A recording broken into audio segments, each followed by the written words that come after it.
Hello everyone, आज के video में हम बात करेंगे नेताजी सुभाष चंद्र बोस के बारे में। तो चलिए पढ़ते हैं। नेताजी सुभाष चंद्र बोस का जन्म 23 जनवरी 1897 को कटक उड़ीसा में जानकीनाथ बोस और प्रभावती देवी के यहाँ हुआ था। सुभाष 8 भाइयों और 6 बहनों के बीच 9वीं संतान थे। उनके पिता जानकीनाथ बोस कटक में एक संपन्न और सफल वकील थे और उन्हें राय बहादुर की उपाधि मिली। बाद में वे बंगाल विधान परिषद के सदस्य बने। सुभाष चंद्र बोस एक प्रतिभाशाली छात्र थे।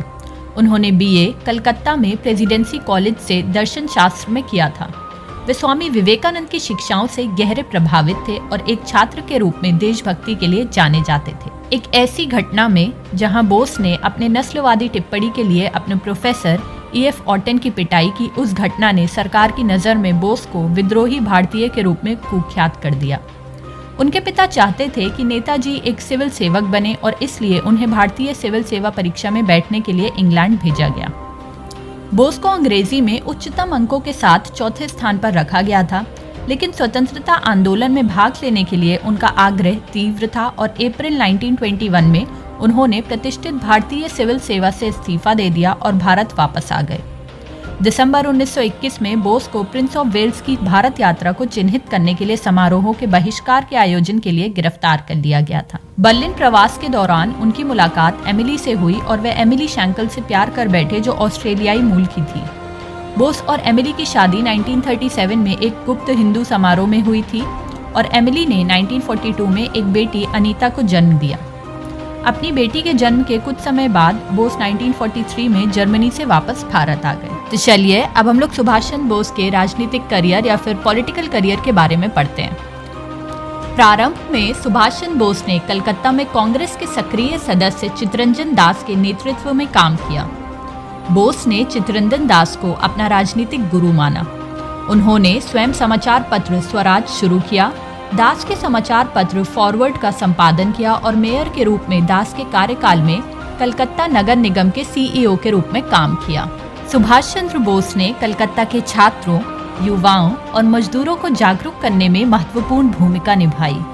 भारत को एक स्वतंत्र, संघीय और गणतंत्र राष्ट्र के रूप में देखने के अपने उत्साहपूर्ण इंतजार में वे एक करिश्माई और फायर ब्रांड युवा आइकन के रूप में उभरे।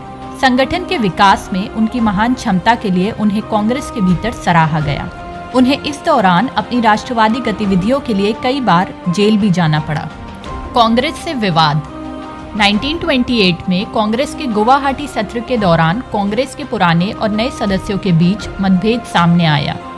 युवा नेता पूर्ण स्वशासन और बिना किसी समझौते के चाहते थे, जबकि वरिष्ठ नेता ब्रिटिश शासन के भीतर भारत के लिए प्रभुत्व स्थिति के पक्ष में थे।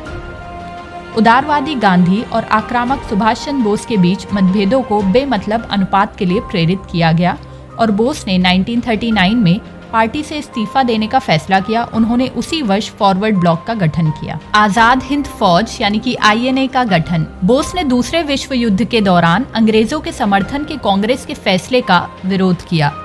एक जन आंदोलन शुरू करने के उद्देश्य से बोस ने भारतीयों को अपनी संपूर्ण भागीदारी के लिए बुलाया। उनकी पुकार "तुम मुझे खून दो और मैं तुम्हें आज़ादी दूंगा" पर जबरदस्त प्रतिक्रिया हुई और अंग्रेजों ने तुरंत उन्हें कैद कर लिया। जेल में उन्होंने भूख, आत्मसमर्पण की घोषणा की। जब उनकी तबीयत खराब हुई तो अधिकारियों ने हिंसक प्रतिक्रियाओं के डर से उन्हें रिहा कर दिया, लेकिन उन्हें नज़रबंद कर दिया गया। जनवरी 1941 में सुभाष ने एक सुनियोजित पलायन किया और पेशावर से होते हुए बर्लिन, जर्मनी पहुंचे। जर्मनी ने उन्हें अपने प्रयासों में अपना पूर्ण समर्थन देने का आश्वासन दिया और उन्होंने जापान के प्रति भी निष्ठा प्राप्त की।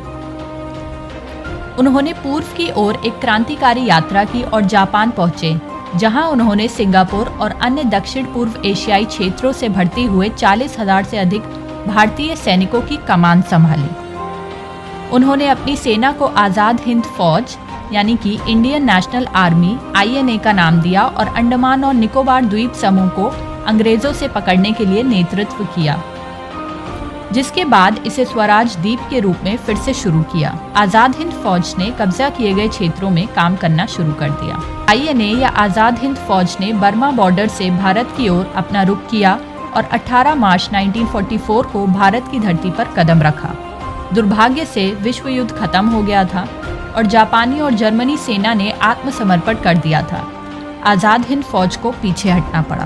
तो आइए अब हम लोग सुभाष चंद्र बोस की डेथ यानी कि मृत्यु के बारे में पढ़ते हैं। पीछे हटने के तुरंत बाद नेताजी रहस्यमयी तरीकों से गायब हो गए।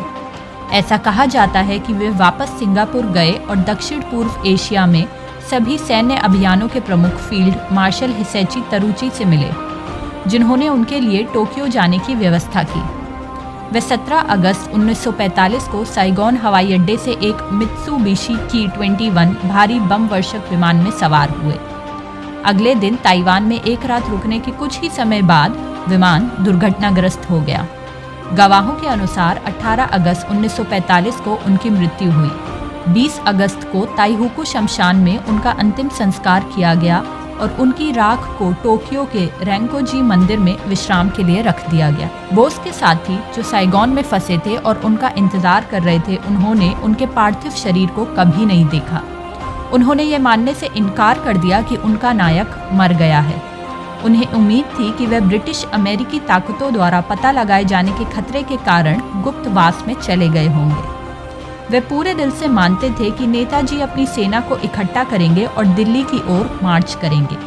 जल्द ही गांधी ने बोस की मृत्यु के बारे में संदेह व्यक्त किया। स्वतंत्रता के बाद लोगों ने यह मानना शुरू कर दिया कि नेताजी ने एक तेजस्वी जीवन को अपनाया और साधु बन गए। भारत सरकार ने मामले की जांच के लिए कई समितियों का गठन किया। 1946 में पहले फिगेस रिपोर्ट और फिर 1956 में शाहनवाज कमेटी ने निष्कर्ष निकाला कि बोस वास्तव में ताइवान में दुर्घटना में मारे गए थे। बाद में खोसला आयोग 1970 ने पहले की रिपोर्टों के साथ सहमति व्यक्त की। न्यायमूर्ति मुखर्जी आयोग 2006 की रिपोर्टों में कहा गया, बोस की विमान दुर्घटना में मृत्यु नहीं हुई और रेंकोजी मंदिर में राख उनके नहीं है। हालांकि भारत सरकार द्वारा निष्कर्षों को अस्वीकार कर दिया गया था। 2016 में जापानी सरकार द्वारा टोक्यो में भारतीय दूतावास को 1956 में सौंपी गई रिपोर्ट के शीर्षक स्वर्गीय सुभाष चंद्र बोस की मृत्यु और अन्य मामलों के कारण की जांच था, जिसने ताइवान में भारतीय राष्ट्रीय नायक सुभाष चंद्र बोस की मृत्यु की पुष्टि की। नेताजी सुभाष चंद्र बोस की लेगेसी की अगर हम बात करें तो नेताजी सुभाष चंद्र बोस ने अपने देशवासियों के मानस पर गहरा प्रभाव छोड़ा। उनका नारा जय हिंद आज भी देश के प्रति श्रद्धा में इस्तेमाल किया जाता है। करिश्माई नेता को याद करने के लिए कोलकाता में अंतर्राष्ट्रीय हवाई अड्डे को नेताजी सुभाष चंद्र बोस अंतर्राष्ट्रीय हवाई अड्डे का नाम दिया गया। Thank you.